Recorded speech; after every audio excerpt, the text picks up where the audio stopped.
There was this time long ago that I was in charge of watching my cousin and his 4 friends while they slept over. My uncle was paying me $100 to watch them for the night. All I did was play video games with a bunch of 10-year-olds for most of the night.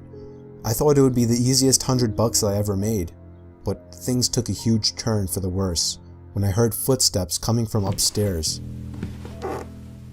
We were in the basement still playing video games. 2 of the kids also heard the sounds. I counted 5 kids sitting on the couches, and neither my aunt or uncle were supposed to be home that night. I swallowed my gum when I realized the basement door was wide open. I told them to stay there while I ran upstairs to shut the door. The door didn't have a lock from the inside, only the outside. I called to the kids to hide in the workout room. I shut the TV and all the lights and then followed the kids into the workout room. We listened in the dark as the footsteps approached the basement door, and then the horrible sound of the basement door opening, followed by heavy steps stomping down each stair one by one. One of my cousin's friends were crying. I had to tell them to shut the hell up. I leaned against the door with a chair along with a bunch of barbell weights wedged against it. I listened as the door to the boiler room was opened and a few moments later closed. Screams of children filled the room as the doorknob to the workout room began to turn. I pushed the door with all my might to keep it shut. Whoever was on the other side quickly gave up as we heard rushed footsteps going up the stairs. I heard the footsteps right above our heads moving in the direction of the front door. This was before everybody had cell phones, so calling somebody first wasn't an option. I scanned the whole house, finding that the front door had been left open and all the bedrooms upstairs had been trashed. Nobody was in the house, so I called the kids up. A few things had been stolen, but as long as nobody was hurt, we were all happy.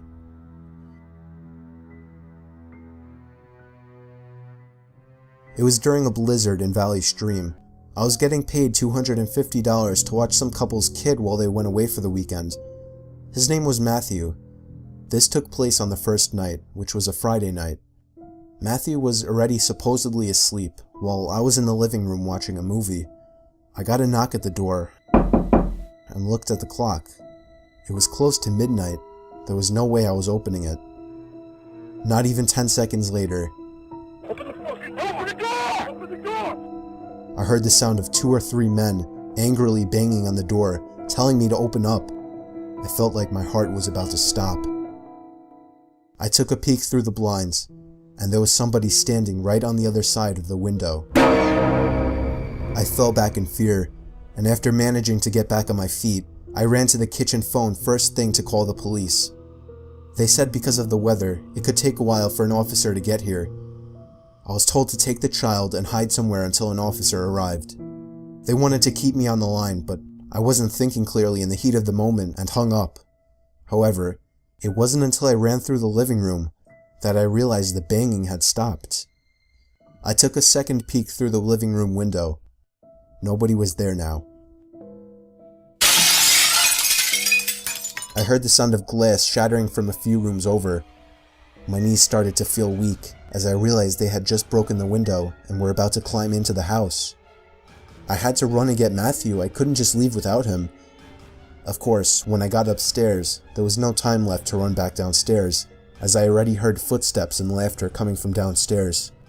I covered Matthew's mouth with my hand as I ran with him into his toy closet. A few minutes dragged on to what felt like half an hour as we sat there in the dark closet. Matthew began to squeal as footsteps on the carpet reached the outside of his bedroom door. There was more than one person. They came inside. There weren't many places to hide in this room. I was actually reflecting on my whole life, so sure I was gonna die. We heard the sound of a police siren outside, even from in the closet, and then I heard one of the men in the room mutter, "Aw, shit." I opened the door back up as I heard at least 3 pairs of footsteps hurriedly rushing down the stairs. They didn't get far, as the police later found their footprints in the backyard, leading to our shed.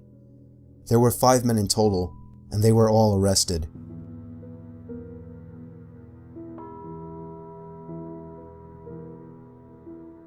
I was 15 years old, still babysitting since I couldn't get a real job. This was by far the most horrifying experience of my life. Me and this kid I was babysitting, his name was Mike, were taking a walk with his dog through the woods in his backyard. His dog stopped, ears pointed up straight, and paw in the air. The dog started barking, pulling, and going crazy. He noticed something, and we were nervous that it was a black bear, so I told Mike to turn around and walk back to the house. I struggled to pull the dog in the other direction, and then I noticed what he was barking at. Beyond a big tree was some guy just standing there, staring up at me. I yelled out, asking to him if he needed something, and with that, he turned around and walked off. I was genuinely freaked the fuck out. The dog calmed down at this point, so walking back was easier for a few minutes, until yet again, the dog started freaking out about something behind us. I couldn't see what it was, but I was worried it was the same guy as before, and that he might have been following me. I was tempted to unleash the dog on this guy, but that seemed like a bad idea. I didn't look back for the rest of the way back to the house, but the dog continued to bark and pull. I did the best I could to run, or at least walk fast. I made sure for a good half hour that we weren't followed to the house, checking every window and door routinely. I thought it was safe to eventually play Mario Kart with Mike and forget about what happened, but my worst fear came true, when right outside the window in the patio, I heard the sound of one of the toy buckets falling over. Turning on the patio light, I could see that a green bucket full of beach toys and balls had been knocked over. There was no way some small animal could do that. The dog was once again going crazy, barking at something. I told Mike to get me his dad's hunting rifle. Maybe that was dumb to have an 8-year-old get a gun for me, but I didn't have time to think rationally. There continued to be strange noises coming from all around the outside of the house. There was some taps on the windows, chimes being pushed, things falling over, but I eventually caught a glimpse of him through one of the windows. He was walking past until he noticed me and stopped. I lifted the gun up to show him that we were armed. He didn't run away right away though. He stood there crouched like some kind of creature, staring right into my soul. He finally walked back into the woods. I didn't sleep much that night, jumping at every small cracking noise. A week later, I got a call from Mike's parents. They told me a creepy-looking man had been stalking their house from the woods. They asked me to describe what the man that I saw looked like again.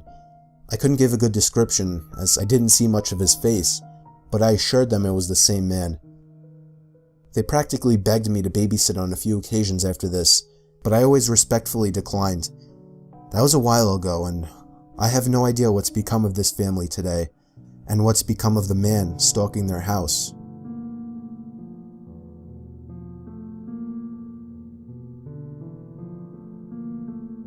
I would frequently babysit back between the ages of 15 and 18. I lived close to a relatively wealthy area where people were more generous in terms of pay. There was never a shortage of need for babysitters either, so I made a decent amount of money. I've definitely had to take care of some stranger kids, but this one takes the prize. Right from the moment I met Michael, he seemed really quiet and weird. He was 12 years old too, which some might argue is more than old enough to be home alone, but maybe not overnight. They needed me to stay overnight. His parents told me he could be a bit strange sometimes and may need some extra attention. I didn't really need to do much though. In the room that I would be sleeping in was a huge toy closet, big enough to fit a big Lego play table with a bunch of Legos and other toys sitting on top of it. Michael was up there for most of his time building with Legos and other toys. I didn't really spy on him too much, I just let him do his own thing. But I heard him constantly talking in there, as if someone were with him, not play talking. I could only assume he had some kind of problems, and that's what his parents were hinting at. He came down eventually to eat some of the leftovers in the fridge, but then went right back up to his closet. It wasn't until I finally told him it was time to go to sleep that he left the closet. I just wanted to go to sleep myself. Sometime in the middle of the night, I woke up to sounds coming from the closet, sounds of toys, like Legos. I called out to Michael to go to sleep. The sound stopped. The light wasn't on in the closet, so I was confused as to how the hell he could be playing in the dark. I went over to open the closet and turn the light on. Michael didn't seem to be in there. I dismissed the noises. I wasn't a paranoid person. I fell back asleep. I'd say an hour later, I woke up to partial brightness in the room. The closet light was on, but the door was shut. I called Michael's name again. I was pissed now. I saw the outlines of feet at the bottom of the closet door, and then heard a little giggle as if Michael were messing with me.